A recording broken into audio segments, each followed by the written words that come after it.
Hi, my name is Sara Steinberg.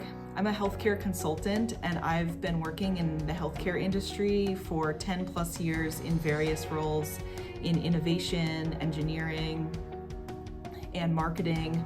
My real passion, my deep passion, is in immersive primary research, especially as it relates to understanding patients and understanding the patient experience.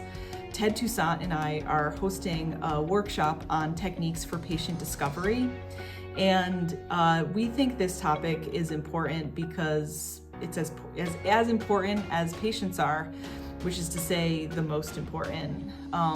Delivering high value care safely to our patients while also providing a really good patient experience is why we're all in healthcare in the first place, right? So, we will dive into ways to access the patient and understand them deeply.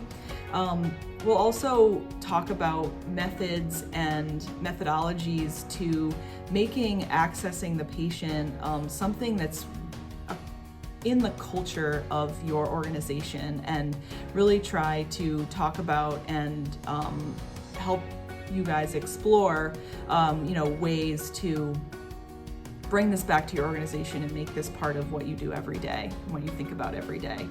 So we're really looking forward to this, and we hope you join. Thanks.